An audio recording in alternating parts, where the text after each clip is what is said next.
साले को बम से उड़ा दूंगा एक बार हाथ में आ जाए तो। रुको जरा सबर करो। बदे केस कुछ जैरी बदे रोज इंक्वायरी बदे न्यूज़ां विच नेम ने ओ मैं पिछे हुटर दिमाग कंप्यूटर जट वैरी वाली शूटर ते अल्लड़ वाली थीप ने टाइम होया चेंज थल्ले ओही काली रेंज विच ओही सेम यार साडे ओही सेम बीफ ने टाइम होया चेंज थल्ले ओही काली रेंज विच ओही सेम यार साडे ओही सेम बीफ ने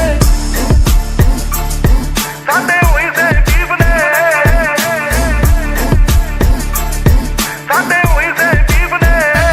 ਕੰਮ ਵੱਡੇ ਗੱਲਾਂ ਛੋਟੀ ਹਲੇ ਵੀ ਸਿਰੇ ਵਿੱਚ ਪਰਦੇਸਾਂ ਵਾਲੀ ਟੋਪੀ ਮੁੰਡੇ ਅਮੀਰ ਹੋ ਗਈ ਮੇਰੀ ਰੀਸਾਂ ਲਾ ਪਰ ਰੈਪ ਗੇਮ ਦਾ ਹਲੇ ਵੀ ਮੇਰੇ ਮੋਢਿਆਂ ਤੇ ਭਾਰ ਪਰ ਮੇਰੇ ਮਨ ਚ ਨੀ ਗੱਲ ਖੋਟੀ ਮੇਰੀ ਦੁਆ ਬਈ ਸਾਰੇ ਬਹਿ ਕੇ ਖਾਣ ਰੋਟੀ ਹੁਣ ਮੇਰੀ ਜ਼ਿੰਦਗੀ ਚ ਹੋਰ ਸਿਲਸਿਲੇ ਬਥੇਰੇ ਰੈਪ ਗੇਮ ਹੁਣ ਮੇਰੇ ਅੱਗੇ ਗੱਲ ਛੋਟੀ ਉਹ ਵੀ ਦੌਰ ਸੀ ਜਦੋਂ ਮੈਂ ਛੱਡਿਆ ਪਿਸ਼ੌਰ ਫਿਰ ਕੈਲੀਫੋਰਨੀਆ ਦੀ ਗਲੀਆਂ ਚ ਕੱਢੀ ਮੈਂ ਡੌਰ ਪਰ ਹੁਣ ਵੀ ਮੂਸੇ ਤੋਂ ਲਾਹੌਰ ਸਾਡੇ ਹੋਈ ਸੇ ਬੀਫ ਨੇ ਹੁਣ ਮੌਤ ਕਿਵੇਂ ਲੁੱਟੇ ਨਾ ਕਮਾਇਆ ਜਿਹੜਾ ਜ਼ਮੀਨ ਤੇ ਹੁਣ ਇੰਡਸਟਰੀ ਰਿਸਪੈਕਟ ਕਰੇ ਨਾਜ਼ ਮੈਨੂੰ ਮੇਰੀ ਟੀਮ ਤੇ ਪਰ ਕਦੇ ਕਦੇ ਅਜੇ ਵੀ ਨਹੀਂ ਆਂਦਾ ਮੈਨੂੰ ਆਪ ਤੇ ਯਕੀਨ ਕੇ ਮੈਂ ਜਦੋਂ ਦੀ ਦਿਨਾਲੀ ਕੱਢੀ ਇੰਡਸਟਰੀ ਨੂੰ ਗਾਲੀ ਕੱਢੀ ਹੋਸਟਿੰਗ ਦੀ ਕਮਾਈ ਮੋਟੀ ਮੇਰੀ ਸੈਕਟਰ ਚ ਹੁਣ ਕੋਠੀ ਮੇਰੀ ਟਾਈਮ ਹੋਇਆ ਚੇਂਜ